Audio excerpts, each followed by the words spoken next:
We're coming out of the second book of Samuel, chapter 1. Now it came to pass after the death of Saul, when David was returned from the slaughter of the Amalekites, and David had abode 2 days in Ziklag. It came even to pass on the third day that, behold, a man came out of the camp of Saul, and with his clothes rent, and earth upon his head. And so it was, when he came to David, that he fell to the earth and did obeisance. And David said unto him, From whence comest thou? And he said unto him, Out of the camp of Israel am I escaped. And David said unto him, How went the matter? I pray thee, tell me. And he answered, That the people are fled from the battle, and many of the people also are fallen and dead. And Saul and Jonathan his son are dead also. And David said unto the young man that told him, How knowest thou that Saul and Jonathan his son be dead? And the young man that told him said, As I happened by chance upon Mount Gilboa, behold, Saul leaned upon his spear, and lo, the chariots and horsemen followed hard after him. And when he looked behind him, he saw me, and called unto me. And I answered, Here am I. And he said unto me, Who art thou? And I answered him, I am an Amalekite. He said unto me again, Stand, I pray thee, upon me, and slay me, for anguish is come upon me, because my life is yet whole in me. So I stood upon him and slew him, because I was sure that he could not live after that he was fallen. And I took the crown that was upon his head, and the bracelet that was on his arm, and have brought them hither unto my Lord. Then David took hold on his clothes, and rent them, and likewise all the men that were with him. And they mourned, and wept, and fasted until evening, for Saul and for Jonathan his son, and for the people of the Lord, and for the house of Israel, because they were fallen by the sword. And David said unto the young man that told him, Whence art thou? And he answered, I am the son of a stranger, an Amalekite.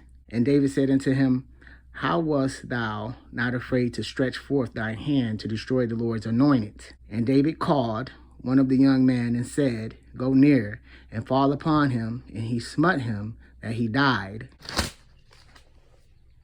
And David said unto him, Thy blood be upon thy head, for thy mouth hath testified against thee, saying, I have slain the Lord's anointed. And David lamentated with this lamentation over Saul and over Jonathan his son. Also, he bade them teach the children of Judah the use of the bow.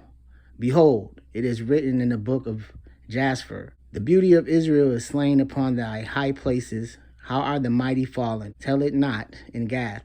Publish it not in the streets of Ashkelon. Lest the daughters of the Philistines rejoice, lest the daughters of the uncircumcised triumph. Ye mountains of Gilboa, let there be no dew, neither let there be rain upon you, nor fields of offerings. For there the shield of the mighty is vilely cast away, the shield of Saul, as though he had not been anointed with oil, from the blood of the slain, from the fat of the mighty. The bow of Jonathan turned not back, and the sword of Saul returned not empty. Saul and Jonathan were lovely and pleasant in their lives, and in their death they were not divided.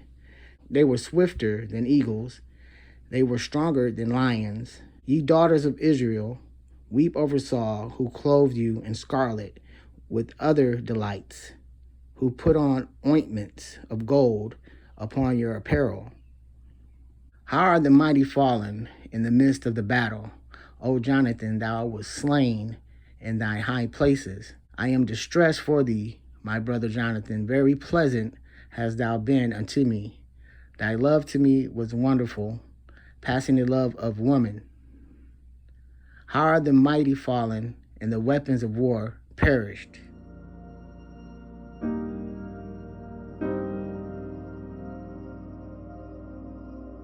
In this close of the foregoing book, with which this is connected as a continuation of the same history, we had Saul's exit he went down slain to the pit. Though he was the terror of the mighty in the land of the living, we are now to look towards the rising sun and to inquire where David is and what he is doing. In this chapter, we have tidings brought him to Ziklag of the death of Saul and Jonathan by an Amalekite who overtook to give him a particular narrative of it. David's sorrowful reception of these tidings, justice done upon the messenger who boasted that he had helped Saul to dispatch himself, and which David penned upon this accusation, and in all of David's breast appear very happily, free from the sparks both of revenge and ambition, and he observed very suitable demeanor.